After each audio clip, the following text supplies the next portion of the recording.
Alhamdulillah wa syukrulillah wa la hawla wa la quwata illa billah. Salatu wassalamu ala rasulillah wa ala alihi wa sahbihi wa mawala. Rabbi shrah li sadri wa yassir li amri wa hlul 'uqdatam min lisani yafqahu qawli, amma ba'du.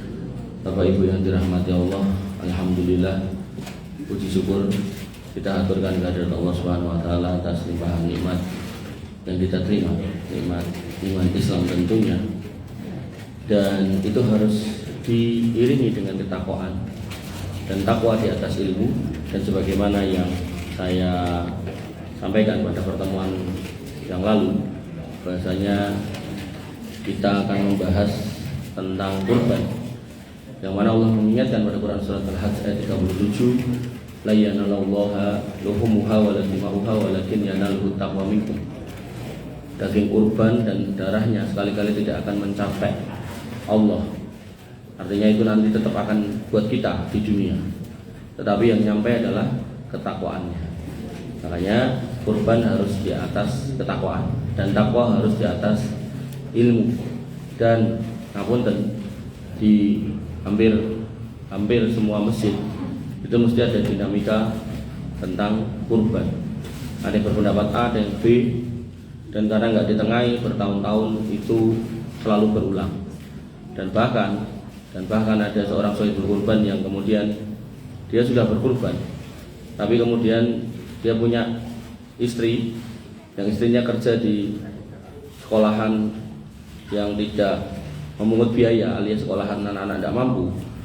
Dan dia minta ke Pak Takmirnya, buat saya ditambahi biar bisa digunakan untuk makan-makan murid-murid istri saya gitu. Kata takmirnya, jatahnya dengan dipun itu, buatan yang tambahan melih. Sejak saat itu sampai hari ini dia nyembelih kurban sapi di depan rumahnya sendiri. Jadi Bapak Ibu yang dirahmati oleh Allah Subhanahu wa taala, maka pembahasan kurban itu harus dibahas secara luas, yang nanti akhirnya menghasilkan keluasan, bukan kekakuan. Dan di atas semua pembahasan itu, semangat yang harus dibangun adalah persaudaraan, bukan permusuhan, apalagi ayal-ayalan pada sesuatu yang tidak punya dasar. Makanya ada satu masjid niku, karena pertemuannya sebulan sekali, Ahad yang lalu niku kula bahas niki, begitu rampung isak nipun niki tutuke mboten tutuke. Tutuke nanti barisan. Padahal kula subuh ing Karanganyar, terus jam 8 kula ten Yogya, nanti duhur lanjut nganti asar balik ten Solo, sampai Solo jam 5, terus ten niku bar magrib ngoten. Bar magrib entuk nganti isak. Jadi di sisa-sisa tenaga, tapi tidak apa-apa. Saya melihat ada satu kondisi yang guyup, rukun, saling menjaga dan saling menerima bahwasanya keadaan yang lalu harus diperbaiki, dan mereka tidak ada yang kemudian harus gimana-gimana.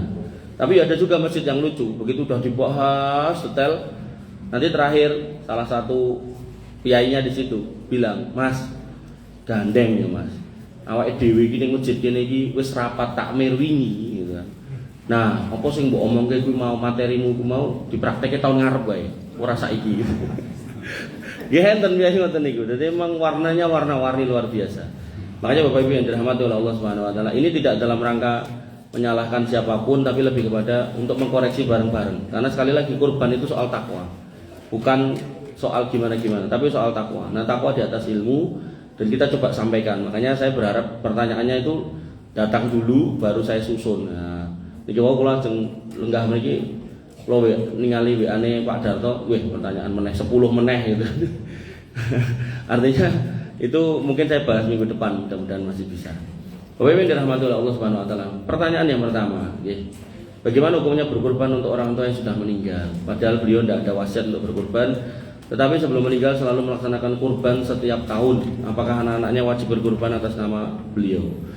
Nah, ini saya bahas di daerah Mojolaban ba'da subuh, dan pengajian ba'da subuh itu cuma bahas ini tok, berarti materinya panjang. Kalau ngambil mulai kali boleh Pak. Jadi saya ringkas saja biar cepat, karena ini materi ini tadi banyak. Bapak Ibu yang dirahmati oleh Allah Subhanahu wa taala, dalam fikih terkait berkorban untuk orang yang sudah wafat itu ada 4 pendapat. Nah, tinggal 2 lagi. Nah, pendapat yang pertama yaitu ketika itu diwasiatkan. Ketika itu diwasiatkan, maka hukumnya wajib buat yang mendapat wasiat. Nah, misal putra jenengan ngendikan jenengan ngendikan putrane, "Le, kok nek Pak era nek di kurbanke ya ben taun." Nah, maka anak yang mendapat wasiat itu ketika dia berkurban atas dasar wasiat itu aman. Dia tidak ada di dalam khilafiyah manapun. Jadi hampir semua ulama niku sepakat dengan kebolehannya. Dan niku sae. Artinya ngapunten, mumpung jenengan sakniki tesih gesang, mang wasiat ngoten. Ning enten niki mang tambahi nek mampu. Nah, ngoten. Kok nek napa ora ditambahi nek mampu engko terus kabeh-kabeh didol kurban ke pake sake nggih nek mampu kurbanno dienggo pake engko nek pake wis ra enek nek mampu. Niki yang pertama. Nah, kemudian nggih alih mawon Bapak matur nuwun. Wes insyaallah biasa mencadangkan. Kemudian pendapat yang kedua, boleh secara mutlak tanpa syarat. Dalilnya ada seorang pemuda yang menghadap Nabi SAW, "Ya Rasulullah, inna ummi qad matat." Hai Rasul, ibu saya sudah meninggal. Afa atasaddaqu anha? Bolehkah aku bersedekah untuk dirinya? Kata Nabi, boleh. Nah, ini dijadikan dalil untuk ulama yang kedua, bolehnya berkurban untuk orang yang meninggal tanpa syarat. Pokoknya boleh. Nah, yang ketiga, ini beliau berpendapat bahwasanya kurbannya anak yang masih hidup itu pahalanya sudah meliputi orang tuanya. Nah, dalilnya apa? Dalilnya Nabi SAW bersabda, "Idza mata ibnu Adam in qata'a anhu min amalihi illa min salasin." Bahwasanya ibnu Adam itu kalau kemudian meninggal terputus amalnya kecuali 3. Salah satunya waladin solihin yatu'ulah, anak soleh yang berdoa untuknya. Hadis itu bunyinya anak soleh gitu kan. Nah, tapi ulama melebarkan maknanya bahwasanya sesoleh-solehnya anak itu akan berimbas pada kondisi orang tuanya ketika sudah wafat. Artinya ketika jenengan meninggalkan anak soleh yang sholat, maka kita sebagai orang tua akan mendapatkan aliran pahala sholatnya dia. Demikian ketika anak itu rajin ngaji atau mungkin anak itu rajin bersedekah, maka orang tua akan mendapatkan kebaikan dari anak itu. Kenapa? Karena anak itu hasil usaha orang tuanya. Jadi dia bisa besar karena jenengan yang mencarikan nafkah dan seterusnya. Maka ini ulama yang ketiga. Nah, ulama yang keempat ini rada galak. Nah, beliau berpendapat bahwasanya hadis orang yang bertanya kepada Nabi SAW, boleh nggak bersedekah untuk ibu yang sudah wafat, itu bukan hadis untuk kurban, tapi sedekah duit atau makanan. Jadi bukan khusus kurban, dan memang tidak ditemukan dalil khusus ulama atau sahabat atau Nabi SAW berkorban untuk orang yang wafat. Makanya Nabi itu berkorban, Allahumma taqabbal hadza min Muhammadin, ya Allah terimalah kurban ini dari Muhammad wa ahli baiti, dan keluarganya Muhammad, wa min ummati Muhammad, dan dari umat Muhammad. Nah, dalam riwayat yang lain umat yang tidak mampu berkorban. Sehingga ini menjadi dalil kalau keluarga Nabi yang sudah wafat, apakah istrinya, apakah putranya, putrinya, itu tidak ada satupun yang dikorbankan khusus untuk mereka. Jadi Nabi selalu berkorban atas nama dirinya, keluarganya, dan umatnya. Nah, tapi ini ulama yang keempat ini memahami kalau ada khilafiyah, sehingga ulama yang keempat ini juga nggak pernah sampai pada level mengatakan bid'ah mungkaroh untuk pendapat 2 dan 3. Tapi dia sepakat tentang pendapat 1. Nah, pramila, dalam hal ini luas. Nah, tadi saya katakan belajar fikih itu kalau luas itu aslinya luas. Sehingga ketika misal enten orang muslim sini yang kemudian mengatakan, Pak Takmir saya nitip ini kurbannya bapak saya sudah meninggal, Mang Tami mawon, jangan ditolak. Karena tentu menolak kurban beliau akan membuat hatinya sedih dan mendatangkan kesedihan kepada seorang mukmin atau muslim, itu adalah amal yang jelek sekali. Bapak Ibu yang dirahmati oleh Allah Subhanahu wa taala. Resumene ngoten. Nah, ini kita dibahas satu sesi sendiri dalam kajian dan Plumbon itu. Nah, kemudian pertanyaan berikutnya. Tentang kalau kita sebagai anak mampunya cuman kurban 1, maka sebaiknya atas nama kita sendiri atau orang tua. Jadi dia mampunya 1, tapi harus sebaiknya atas nama orang tua atau diri sendiri 1 tok. Bapak Ibu yang dirahmati oleh Allah Subhanahu wa taala.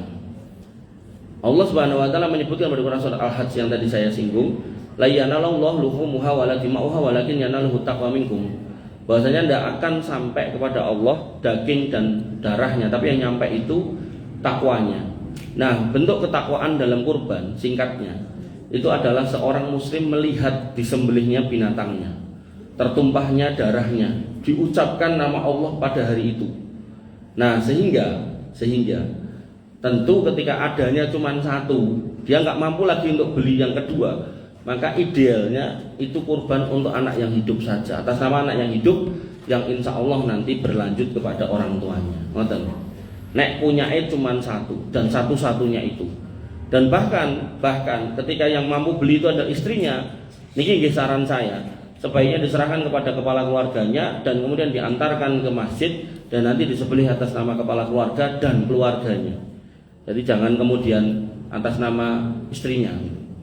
Karena nanti prakteknya ada seorang sahabat bertanya kepada Abu Ayyub Al-Ansari, bagaimana kurban zaman Nabi SAW? Beliau mengatakan pada waktu itu karena rojulu yudohi bisatin anhu wa an ahli baiti. Dia berkurban satu kambing atas nama dirinya dan keluarganya. Ini menjadi dalil kurban itu minimal satu untuk satu keluarga yang di bawah atap yang sama.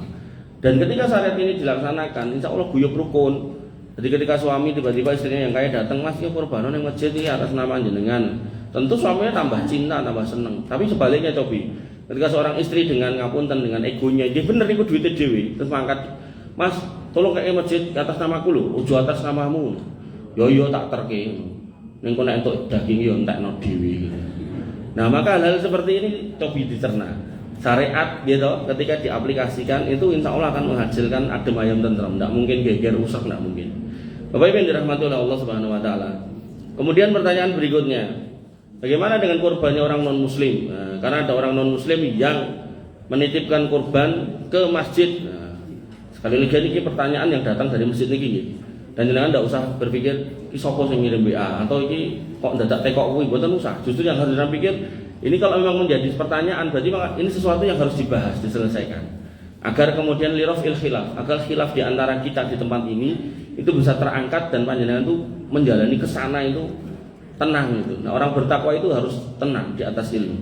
Bapak Ibu yang dirahmati oleh Allah, Allah Subhanahu wa taala berfirman tentang amal ibadah orang kafir pada Quran surat At-Taubah ayat 54, wa ma mana'ahum an tuqbala minhum nafaqatuhum illa annahum kafaru billahi wa bi rasuli.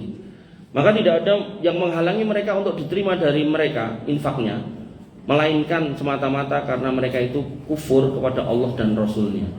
Artinya orang kafir apapun amalnya tidak akan diterima oleh Allah Subhanahu wa taala. Bahkan nanti dalam ayat yang lain, wa qatimna ila ma'amilu min amalin, di akhirat amalmu nanti dituduhkan. Begitu sudah terlihat amalmu banyak dulu waktu di dunia, wa ja'alnahu haba'an mansura, dan kami jadikan debu-debu yang berterbangan sehingga kamu tidak dapat apa-apa. Itu secara ayat, sehingga kurbannya orang kafir ya, itu tidak akan menghasilkan pahala sama sekali buat dirinya. Nah, tinggal pertanyaannya, apakah harus diterima apa tidak kan gitu. Bapak Ibu dirahmati oleh Allah Subhanahu wa taala. Riwayat hadis menyebutkan Nabi kadang menerima, kadang menolak. Disebutkan dari hadis Iyad bin Himar, dia menceritakan, aku bermaksud memberi Nabi SAW seekor unta betina sebagai hadiah. Lantas Nabi SAW bertanya, aslamta, apa kamu sudah masuk Islam? Fakultu la, belum. Faqala Nabi SAW, maka Nabi SAW bersabda, ini nuhaitu an zabdil musyrikin, aku dilarang untuk menerima hadiah dari orang musyrik. Ini hadis bahwasanya hadiah dari orang kafir tidak boleh. Satu. Kemudian yang kedua, pada satu waktu Nabi pernah menerima hadiah dari orang kafir.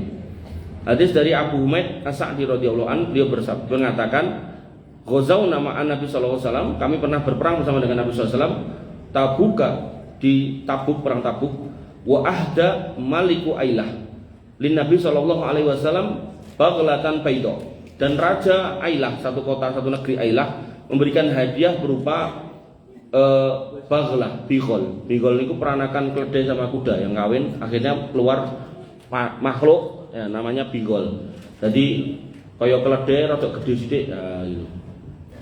Baydo, putih. Berarti ini kewan larang ini karena biasanya enggak putih.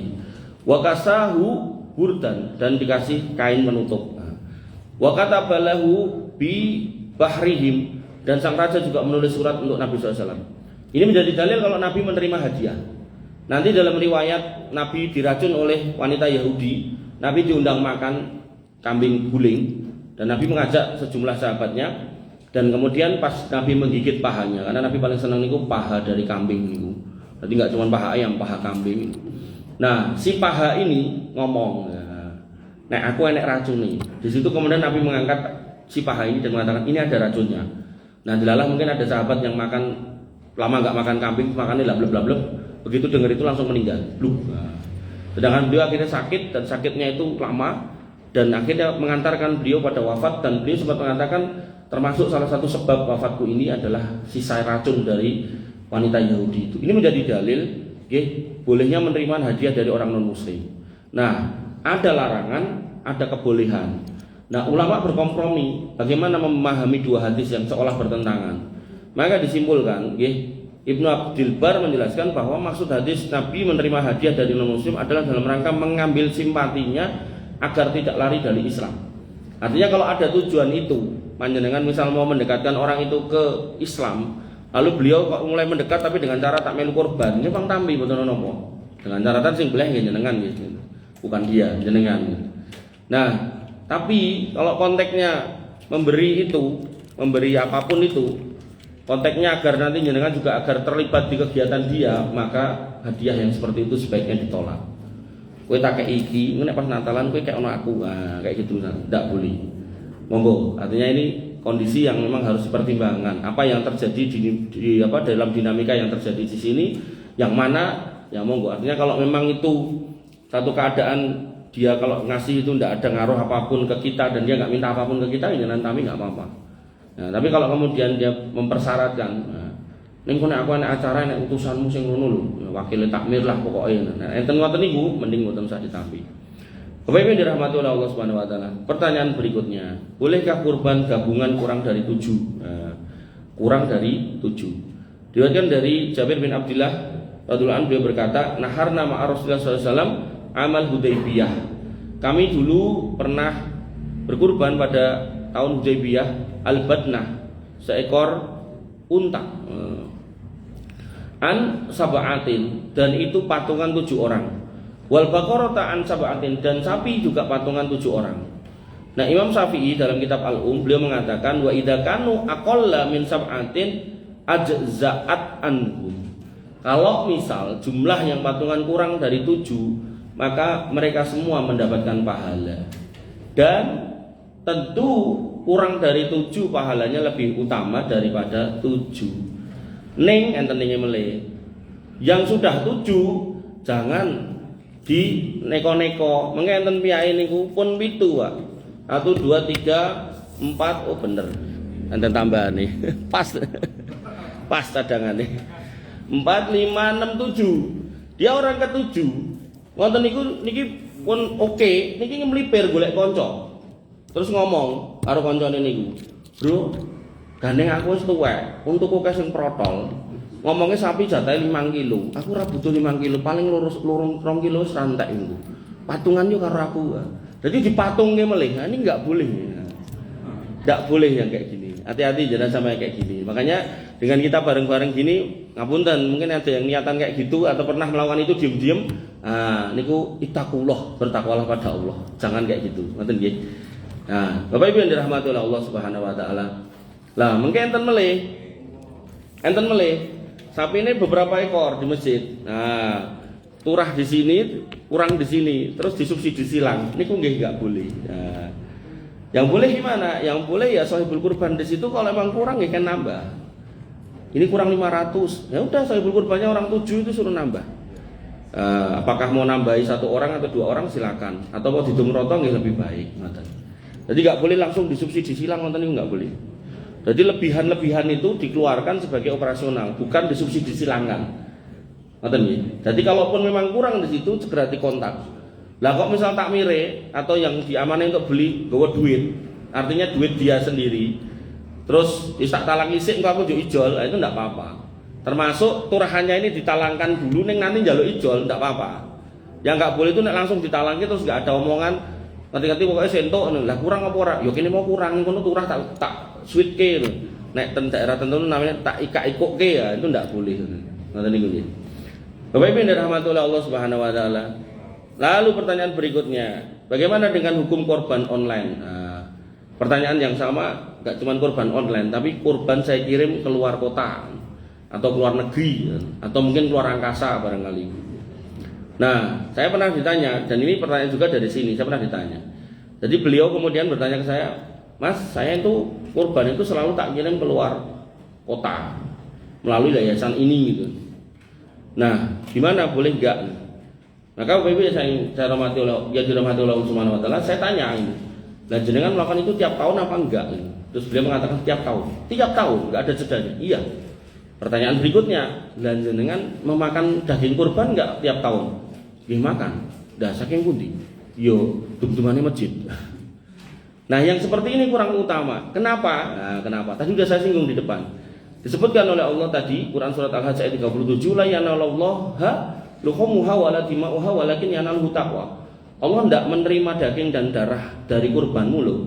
Tapi yang Allah terima, yang Allah naikkan itu takwa. Nah, bentuk takwa itu yang pertama mengucap nama Allah ketika menyembelih. Kalau hewan kurban jenengan kirim, jenengan kan tidak boleh, tidak menyaksikan itu disembelih, mau terima foto kan.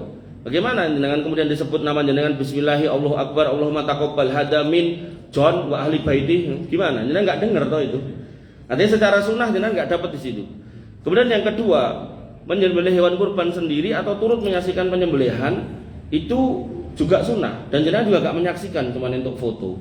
Kemudian yang ketiga, makan daging kurban bagi sahibul kurban itu juga sunnah. Jenengan nggak makan, malah daging kurbannya tanggane.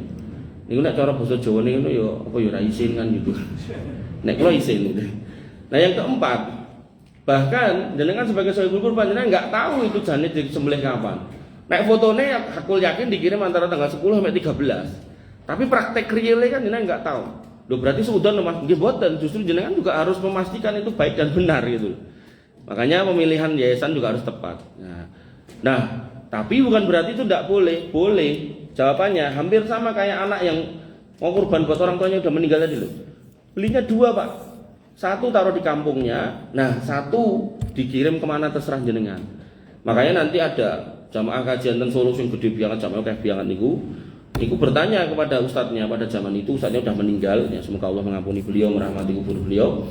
Nah di jam pas waktu nyetir saya dengar di kajian itu ditanya, jamaahnya bertanya, Pak Ustadz, dalam saya karang gede, tetangga kiri saya, kanan saya wong randuwe, bentahun kurban saya tak kirim ke pusat. Maka pertanyaan saya, apakah saya terus harus kirim ke pusat sedangkan kiri kanan saya wong randuwe? Jawaban Pak Ustadz itu di luar dugaan saya. Saya tadi ini jawab, mikir saya jawabannya nggak gitu. Tapi jawaban dia apa? Ya kudu mbok kirim ning pusat. Pusat itu wis duwe datane. Pertanyaan saya, data pusat itu ada nggak tetangganya yang nggak mampu-mampu tadi? Pak, enten mboten? Mboten mungkin enten. Makanya nggih, kurban itu yang utama jenengan lakukan di tempat tinggal jenengan. Dan pastikan tetangga kiri kanan, wabil khusus orang-orang miskin yang sangat diperhatikan dan dicintai oleh Nabi SAW. Sampai Nabi mengatakan, ana wa kafilul yatim hakada, aku sama orang yang ngurusi orang yatim itu nanti akan hidup atau tinggal atau berada di surga berdekatan seperti ini. Itu jenengan harus pastikan itu, bukan kemudian dikirim ke pusat segala macam. Monggo jenengan ikut ormas silahkan, saya nggak melarang, terserah itu pilihan jenengan. Cuman pastikan ketika jenengan derek ormas ormasnya itu juga berjalan di atas sunnah yang benar. Jangan cuman kirim rene padahal tanggane ya. Makanya nanti ada juga jamaah ngoten niku ngedeke masjid dikai plang bluk gitu kan. Begitu kemudian dari dikai plang kurban itu ya cuman buat jamaahnya yang di situ. Tapi masjid liyo yang nggak ada pelangnya itu bagi ke dia ya ditompo doyan ya gitu. Sampai takmir masjid lain itu nanya gitu loh. Apa hukumnya? Kurban kami kasih ke jamaah mereka, sedangkan mereka nggak pernah ngasih ke sini. Dan ketika kita pun sholat, ya mereka ya nggak peduli dengan masjid kita. Jawaban saya, itu mereka mengkafirkan jenengan, rausah mbok gagas dan jenengan jangan ikut-ikut. Artinya kalau memang jenengan ada surplus mau dikasihkan ke sana dan jenengan melihat kurban sana itu tidak banyak dan memang butuh tambahan, kita apa-apa. Bismillah, tidak apa-apa. Itu masih saudara kita. Jadi sikap-sikap seperti itu pun kita tidak boleh melawan, tidak boleh melakukan hal yang sama gitu loh. Itu sikap jelek.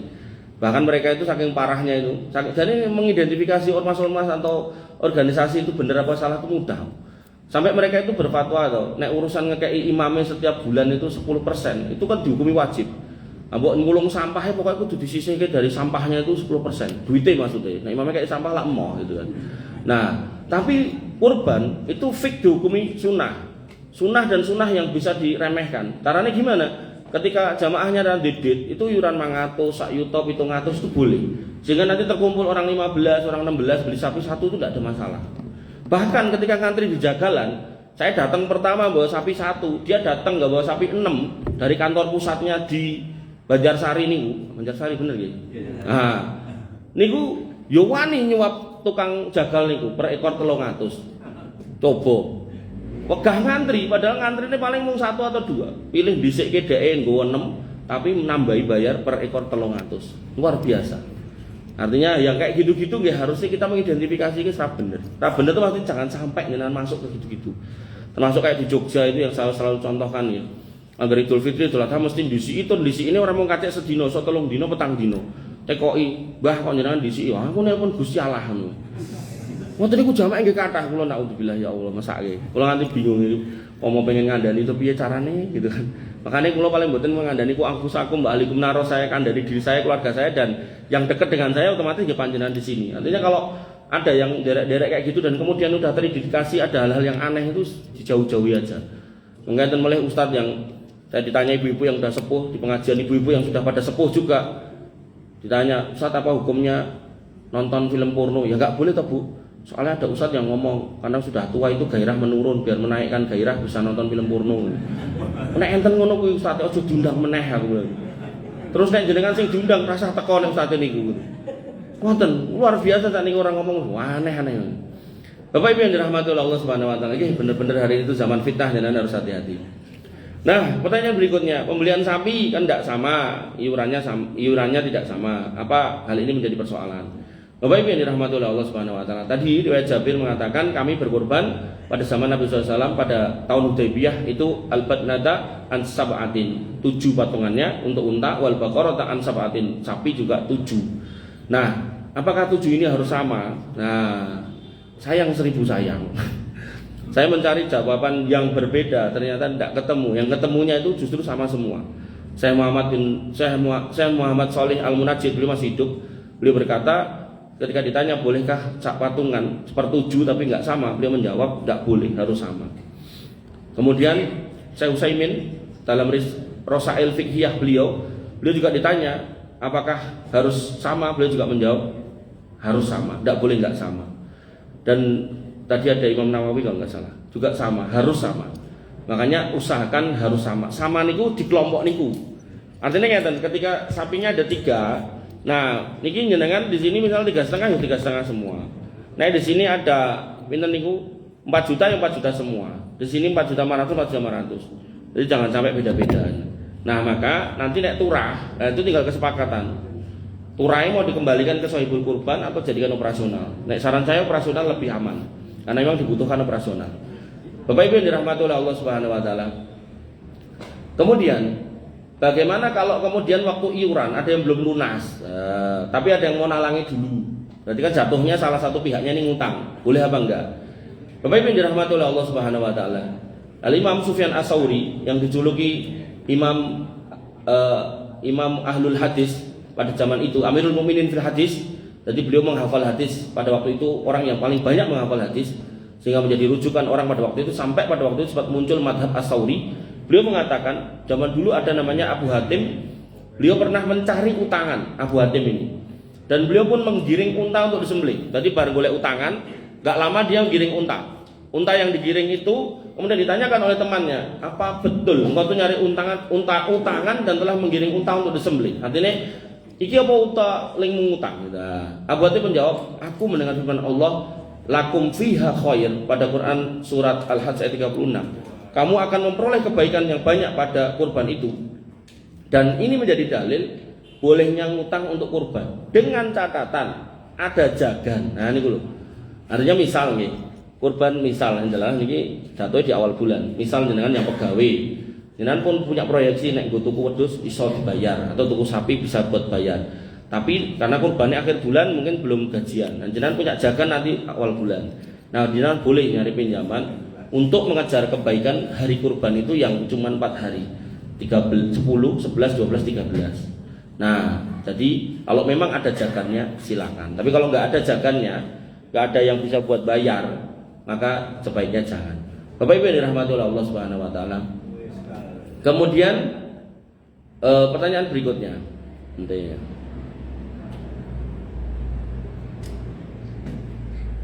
Untuk menghindari kecemburuan antara kelompok kurban sapi, bolehkah panitia mengundi sapi yang mau dikorbankan? Panitia sudah berusaha semaksimal mungkin mencari sapi yang bagus dan tidak cacat. Namun namanya orang pasti ada aja suara yang tidak enak didengar. Kalau tidak diundi nanti dikira panitia pilih kasih. Bapak Ibu yang dirahmati oleh Allah Subhanahu Wa Taala, kalau misal dijelaskan yang sebenarnya sapi jenengan ini harganya 23, sapi jenengan ini harganya 24, sapi jenengan ini harganya 24 300 gitu kan. Maka yang saya pahami ini harusnya setiap orang harusnya legowo untuk menerima kelompoknya itu sendiri. Dan karena kita sudah mewakilkan kepada panitia untuk membelikan, harusnya ya kita pasrahkan kepada panitia. Jangan sampai ketika kita komentar yang nggak enak, engko panitiane mutung, megah golek gimana tahun ngarep. Nah, itu kan juga sebuah kekeliruan lagi.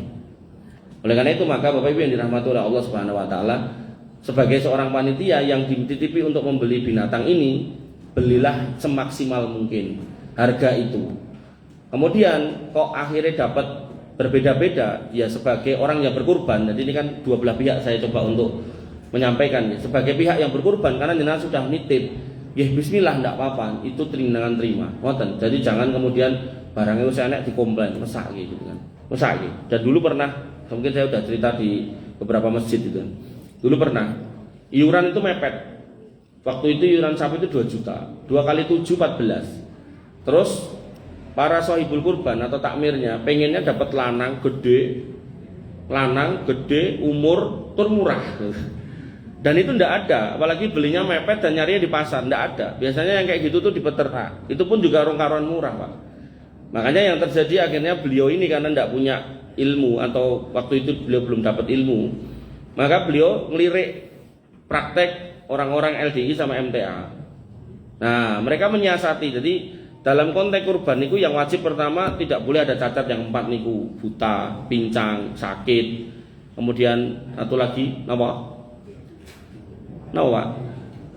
Buta, pincang, sakit, gering. Nah, tidak boleh ini. Nah, kemudian yang kedua harus umur. Kalau kambing 1 tahun masuk tahun kedua, sapi 2 tahun masuk tahun kedua, tahun ketiga, unta 5 tahun masuk tahun ke-6. Ini wajib. Nanti ada yang ngirimi WA saya, kurban itu bukan soal gedenya, cilik ya ora apa-apa gitu. Parah lagi tadi malam saya lihat ru'yah pemerintah, pengumuman ru'yah. Itu ada ustadz yang diwawancarai di TV niku malah parah melih niku. Dia nyontokke katanya Bilal bin Rabah heran didit katanya kurbannya ayam gitu. Iki wong ngawur ya. Kok ya diundang apa. Kaya ora enek sing bener ae gitu ya. Nah, maka ini wajib, 2 ini wajib. Nah, baru yang ketiga. Ketika sudah ketemu 2 ini kan dijejer. Yang masuk kriteria 2 niki lho. Nah, tinggal dijejer. Nek dite kathah, pilih yang paling gede. Nek dite enggak kathah, maka pilih yang mencukupi duitnya. Nah, pas dilirik kok enake lanang cilik. Nah, engko digawa ning masjid seneni gitu kan. Wong sohibul kurban pengennya sing murah, gede tur lanang kan ngoten. Makane kula nate ningali niku 2 sapi dijejer, Pak. Sapi limosin itu 1,8 atau 1,7 1 tahun 7 bulan atau 8 bulan. Gede banget, dur gitu. Begitu sebelahnya sapi metal, itu 2 tahun 7 bulan, lebih kecil. Makanya realitanya memang kalau jenengan ngeliriknya yang gede itu nggih sok-sok umure kurang gitu. Nah, nek jenengan tukoke sing cilik dipaido mesti nanti. Nah, niki apa nenten sing curhat dipaido. Makanya solusinya goleke sing wedok. Nah, bapak yang nyari ini dicarikan betina, dibawa ke masjid. Nah, dalilnya apa tentang betina? Dalam fikih, hukum akikoh sama hukum kurban itu saling melengkapi. Apa yang tidak terdapat dalam akikoh tapi ada dalam kurban bisa dipakai. Apa yang tidak terdapat dalam kurban tapi ada dalam akikoh bisa dipakai. Nah, Nabi mengatakan dalam fikih akikoh, anil gulami syatani, anak laki-laki boleh disembelihkan 2 kambing. Wa anil jariyati syatun, dan anak perempuan disembelihkan 1 kambing. La yadurukum dzukurun kanu au inasan, ndak apa-apa bentita atau jantan. Sehingga ketika duitnya mepet, jenengan mau nyari jantan gede nggak dapat, padahal jenengan sudah nyeleksi cacat aman, kemudian umur aman, kok enaknya gede-gede diteranya ndak, langsung mawon lirik sing wedok rapopo. Nah, bapak itu tadi begitu sudah beli betina dibawa ke masjid, takmir masjid itu ya nggak tahu hukum, kemudian begitu disampai di masjid ya ora enek sing negur, dibeleh ya udah ada yang negur, begitu sudah selesai rapat, nah baru dibahas sapi betina ndak boleh. Akhirnya bapak ini kemudian nyari saya dan minta untuk dicarikan dalil. Beliau mengatakan ada dalile atau kitabe atau fatwa ulama. Bismillah aku tak nyelengi mas itu. Ini joli ini. Akhirnya napa kula carikan, tidak ketemu dalile kecuali sebuah kitab kecil, kitab Syekh Utsaimin namanya Al-Udhiyah. Di situ beliau mengatakan, tapi juga nggak menyantumkan dalil yang tak bilang tadi, bahwasanya bolehnya berkurban sapi betina. Nah niku saya tuduhkan ke bapak itu, kemudian bapak itu mengatakan, wis alhamdulillah mas aku rasanya joli. Nah aku jaluk tulung meneh. Lah napa Pak? Temonono tak mire kae mau. Nah si iki. Lah kok kula? Nah soalnya aku dudu wong sekolah, aku ki mau macul karo wong ngarit. Nek adepan karo profesor ngono ki ketok ya ora kanggo. Mending sampean wae. Pada waktu itu saya kuliah S1 aja belum lulus. Jadi lagi kuliah ning bareng lulus. Akhirnya saya temuin, saya sampaikan. Nah, kitabnya itu bahkan yang kecil itu saya beli beberapa, saya kasihkan. Nah, rapat berikutnya nggak bahas kurban sana, tapi Pak ini yang profesor ngambil mic kemudian mengatakan kalau ada yang bilang saya nggak boleh sapi betina itu nggak benar ya, yang benar itu boleh gitu. Artinya ilmu udah nyampe gitu. Makanya pentingnya menyampaikan ilmu dalam konteks ini agar lirafil khilaf, agar tidak ada khilaf di antara kita. Jadi solusinya ngoten nggih. Anti cacat, kemudian tidak boleh yang muda, baru nek duitnya nyandak gede monggo yang gede jantan, tapi nek nggak nyandak gede betina boleh. Kemarin saya ditawari temen betina gitu. Betina niku nek Om John bedek kira-kira piro sapi wedok? Kira-kira wae Om. Nek sapi lanang kan konangan kuwi. Iurane 3,5 ketemune 24,5. Nek sapi wedok kira-kira piro? Kira-kira piro? 19, niki 19. Jenengan piro Om? 20, ditambah sak yuta. Enten meleh jenengan nyobi pinten Mas? Kira-kira wae. 18. Jenengan kira-kira wae. Rawani kira-kira, padahal kira-kira orang bayar. Lo ditawari mau ngerolas.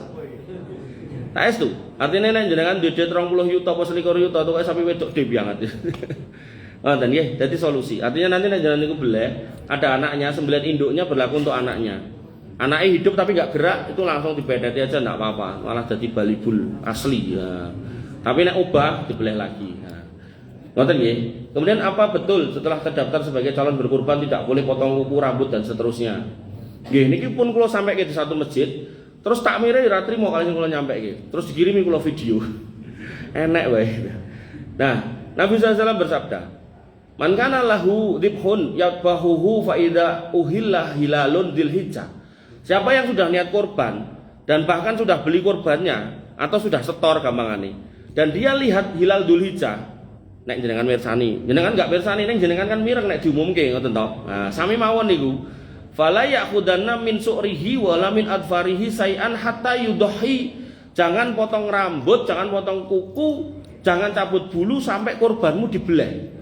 Berarti niku mulai kemarin sampai nanti jenengan punya kurban itu dipotong. Entah tanggal 10, entah tanggal 11, 12 atau 13, tergantung kurban jenengan kapan dipotong. Ngoten. Niki kula sampai gitu, dikirimi kula video enten ustaz ini ngomong, yang berpendapat gitu tuh madhabnya Hambali. Wong kita tuh Syafi'i. Lho iki hadis kok gitu. Semua imam madhab gitu, itu dalam berpendapat, mereka punya pendapat rujukan iya. Tapi di akhir pendapat mereka selalu mengatakan, idza shahal hadis fa huwa madhabi. Pendapatku ngene lho, Bro. Tapi nek kemudian enek hadis sing apik, sing sahih, ya aku melu kuwi. Nah, cuman pada zaman itu mungkin beliau belum ketemu atau belum mendapatkan dalil-dalil itu, mengatakan pramila dalam bermadhab boleh itu sebagai sarana untuk belajar, tapi jangan bertaklid. Nah niku sing repot. Pokoke nek kuwi yo kudune ngene, madhabku ngene. Apa meneh nek kaya wong Ledida niku. Kabeh kudu mangkul. Mangkul iki apa? ya kudu sangka jamaahku. Alah repot meneh dulu. Jadi mbok kita ngomong apapun itu nek ora sangka jamaah ora bakal tekan gitu kan. Maka Bapak Ibu yang dirahmati oleh Allah Subhanahu wa taala, niki fikih dalilnya. Nah, kemudian Syekh Muhammad bin Shalih Al-Utsaimin itu ditanya, bagaimana hukumnya orang yang berkurban tapi tetap nekat potong rambut? Sahkah kurbannya? Beliau menjawab, takunu makbulah, sah kurbannya. Walakinnahu yakunu asiyan, tapi kalau dia menyengaja berarti niku dia berbuat dosa. Ngoten. Itu mirip kayak wanita yang haji atau umroh tanpa mahram. Haji umrohnya sah, tapi berdosa karena mboten ngejak bojone. Makanya jenengan aja sok nensoni bojone, nek nesu mangkat umroh dhewe. Bapak Ibu yang dirahmati oleh Allah Subhanahu wa taala. Lalu bagaimana dengan keluarganya? Ketika tadi di depan kurban itu idealnya itu adalah kepala keluarga dan keluarganya kan wonten. Maka yang disebut kepala keluarganya, maka keluarganya, istri dan anak-anaknya boleh potong rambut, potong kuku dan seterusnya. Makanya mengke gitu, jenengan akan ningali nek orang sudah paham fikih ini, maka nanti ada orang laki-laki yang telat potong, iku anak istri niku rapi-rapi, begitu bapak ini ku jeburis dewe gondrong gitu. Mergo menyadari nek gak boleh potong, akhirnya dia bertahan. Nek anak istri boleh potong rambut, potong kuku boleh gitu. Ngoten nggih. Nah, bagaimana dengan panitianya? Dijawab oleh Syekh Al-Munajjid, Hafizahullah, boleh panitianya potong kuku, potong rambut, cabut bulu dengan syarat panitianya tidak berkurban. Nah, tapi nek panitianya nggih berkurban piyambak, artinya ada kambing atau sapi atas nama dia, ya dia nggak boleh berarti. Nah, hikmahnya apa toh sebenarnya? Nggak ada hadis sebenarnya yang menjelaskan tentang hikmah kenapa kita nggak boleh memotong dan mencabut bulu itu tadi, motong kuku, motong rambut. Tapi ada ulama yang berpendapat, dan pendapat ini juga nggak salah, bahwasanya pada 1 sampai 10 Dzulhijjah itu hari yang istimewa, banyak orang diselamatkan dari api neraka. Maka beliau berpendapat dengan tumbuhnya bulu, rambut dan seterusnya itu menyebabkan makin sempurnanya seorang hamba itu diselamatkan dari api neraka. Paribasane sampai rambutnya sak helai pun akan diselamatkan, ngoten. Makanya ra entuk didudut, ra entuk dipotong, ngoten. Niku sekali lagi nggak ada dalile, tapi ada ulama yang berpendapat mengaten, dan pendapat itu juga nggak bertentangan dengan dalil manapun. Bapak Ibu yang dirahmati oleh Allah Subhanahu wa taala. Pertanyaan berikutnya. Lalu bagaimana cara pembagian kurban? Nah, selama ini cuma dikasih hati sama sampil nek kambing ya. Apa sudah begitu yang benar atau bisa sesuai permintaan request? Nah, niki materi terakhir karena ketinggalannya mau adzan. Berapa menit lagi, Mas? 5. Oke, siap. Mudah-mudahan pas. Yang pertama, dalam Quran surat Al-Hajj ayat 28, Allah berfirman, "Fakulu minha." Makanlah. Nek makanlah berarti kembali ke sinten? Shahibul kurban, kan makan. Wa atimu al-ba'isa al-fakir, dan berilah makan pada orang yang sangat miskin. Berarti dikasihkan sebagai sedekah. Berarti niki ditum pinten? Ditum pinten? 2. Ditum 2. Ayat niki. Ning dereng rampung. Ini ditum 2, setengah-setengah. Nah, kemudian pada Quran surat Al-Hajj ayat 36-nya, tadi 28 36, Allah berfirman, "Fakulu minha." Makanlah, kembali ke shahibul kurban. Wa atimu al-qani'a wal mu'taro. Kasih makan orang yang tidak meminta, berarti wong sugih. Ini berarti namanya hadiah. Dan kasih makan buat orang yang meminta-minta, berarti wong randuwi. Nah, berarti dibagi pinten? 3. Kemudian, Bapak Ibu yang dirahmati oleh Allah Subhanahu wa taala. Kemudian pada hadis riwayat Imam Bukhari nomor 5569 dan Muslim nomor 1971, Nabi bersabda, kulu makanlah, kembali ke shahibul kurban. Wa atimu, kasihlah makan kepada ke orang lain. Waddahiru, dan simpanlah, berarti kembali ke shahibul kurban. Berarti niki didum 2. Atau bisa juga waddahiru buat dua-duanya, ya tetap didum 2. Jadi kembali ke orang nggak punya boleh simpan, orang yang punya atau shahibul kurban boleh simpan. Berarti didum 2. Berarti dalil bagi 2 ada, dalil bagi 3 ada. Oke? Nah, parah lagi, nanti di dalam hadis riwayat Imam Bukhari dalam kitab Al-Wakalah, hadis nomor 1283, beliau pernah memerintahkan sahabat Uqbah bin Amir. Beliau mengatakan kepada Uqbah bin Amir, hadis itu berbunyi, anna Nabi sallallahu alaihi wasallam aqtahu ghanaman. Nabi memberikan Uqbah bin Amir itu sejumlah kambing. Dikasih nih sejumlah kambing. Uqbah nyoh wedhus-wedhus kuwi lho. Nah, kemudian yaksimuha ala sahabatihi. Tolong domno ning sahabat-sahabatku, dibagikan satu-satu. Dibagikan satu-satu dalam kondisi apa, Pak? Hidup, tidak disembelih. Bagikan satu-satu. Nah, kemudian Uqbah bin Amir sebagai yang ngedumke, itu ya namanya manusia, fitrahnya ya pengen keduman kan ngoten to. Nah, begitu tinggal satu, bahkan di sini dikatakan atudun, kecil. Nah, beliau kemudian lapor ke Nabi. Pada karahu Nabi SAW, ya Rasul, pun kula dum nggih satu-satu. Niki kanun setunggal. Pripun nggih? Itu teko, ning jane yo gelem kan gitu. Nah, faqala Nabi kemudian bersabda, "Dohi antabihi." Ya wis pinggo kowe, belen. Nah, sehingga ini didumkan hidup. Perintahnya karena kurban berarti diterima hidup tapi yo disembelih. Oke, paham? Kenapa? Karena Uqbah bin Amir juga disuruh menyembelih. Nah, yang kedua pemahamannya tentang pembagian berarti niki dikekke kabeh napa Nabi njaluk? Pak. Kekke kabeh wong dikekke urip. Nah, sehingga dalilnya dibagi 2 ada, dibagi 3 ada, dikekke kabeh boleh. Nah, kemudian disepakati oleh ulama. Ulama khilaf memang, ada yang harus 3, ada yang 2. Tapi ulama khilaf. Dan saya senang mencari jalan tengahnya. Jalan tengahnya apa? Berarti dalam pembagian kurban itu tidak ada aturan khusus. Sehingga kembali kepada apa? Kesepakatan. Makanya al-muslimuna ala surutihim, orang Islam itu tergantung apa yang disepakati. Nah, maka saya selalu menyarankan pembagian yang paling ideal. Pertama, haknya sahibul kurban jenengan siapkan dulu, jenengan singkirkan. Niki ora kudu wis dikreseki cilik-cilik ngoten mboten, tapi pun istilahnya bentuk bongkahan pun jenengan timbang kira-kira niki lah gitu. Pun jenengan singkirkan. Habis itu apa yang jenengan planningkan dari warga ini di kampung sini, misalnya jenengan di sini nyepake pinten Pak? Yang biasa ngitung-ngitung. Pinten Mas Naim? 1000 bungkus. Masya Allah. Sak bungkusnya piro? Sekilo? Oh 7 on. Oke, 700 kilo berarti. Jenengan siapkan niku 700 kilo. 700 kilo singkirkan dulu. Ya diseperi mungkin 720 atau 750. Singkirkan dulu. Nah, berarti ada sisanya.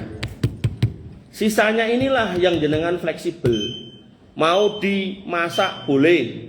Mau disedekahkan boleh. Bahkan niki saran saya, ketika sahibul kurban nyuwun tambah, mang tambahi, Pak. Kenapa? Karena keberadaan semua daging ini dari sahibul kurban, Pak. Ampun galak-galak sama sahibul kurban. Barangkali Pak John sudah dapat kaki kambing sama ati setengah. Mas Naim mbok aku ditambahi bandule ben greng ngono. Ngono kuwi terus ra entuk. Alah wis ganti masjid goleng kurban. Jangan mengecewakan saudara muslim apalagi sahibul kurban di mana daging kurban ini berasal dari dia. Makanya jenengan luwes mawon ketika memang di sini ada, di sini yang tengah nggih. Jadi jangan ngambil dari yang memang di planning buat masyarakat mungkin tidak rame karo tanggane, jangan diambil dari hak yang dari untuk sahibul kurban nanti tidak rame karo sing sahibul kurban dari sini. Nah emang bandulnya ada. Nah niku nggak apa-apa. Tapi nek bandule nggih pun dipecel-pecel, ngapunten Pak John bandule pun telas kantun pucuke gitu. Lah nek kersa nggih kaya mawon gitu. Nah malah pun dijaluk Pak Singgih gitu kan. Nah, makanya nah niku nek konteke kambing yang bandule 2 diminta 1. Lah nek niki misal sahibul kurban atas sapi jaluk buntut. Nah, niku ditangleti kalih panitiane. Oh jenengan sahibul kurban pun angsal 5 kilo plus niki. Nah, buntut ndak termasuk. Nah, aku jaluk buntute. Oh nggih riyen kelompok jenengan sing ngersake buntut piyai pinten? Ditekoki kok kabeh gelem 7 ya, buntut gelar pecel 7 dol. Ujung dhewe entuk Pak John rambute niku. Nah niku koten. Jadi jangan kemudian buntute sing liyane dikekke niku mungkin ndak rame melih gitu. Makanya apa yang diminta ada berapa dikembalikan kepada sahibul kurban dan ngapunten nggih. Sebagai sahibul kurban jenengan juga harus napa nggih istilahnya? Harus memahami peh sahibul kurban terus sik. Kuwi igone karo gegere aja dipecel-pecel. Lah pripun? Mek tak go mulih gitu. Dijunjung gitu kan. Wah iki ya piye? Ampun ngoten juga gitu. Maksudnya sak madya mawon gitu loh. Jadi apa yang perlu dipotong, apa yang perlu dibagi, apa yang perlu diminta, tapi juga gak terus kabeh gitu. Ngoten nggih. Bapak Ibu dirahmati oleh Allah, mbok pilih sampai di sini dulu. Nah, ini masih banyak dan ada tambahannya lagi. Mudah-mudahan kita masih bisa ketemu sekali lagi. Kita akan bahas sisanya itu dan sekali lagi tidak ada niatan apapun selain kita pengen saya secara pribadi pengen raf'il khilaf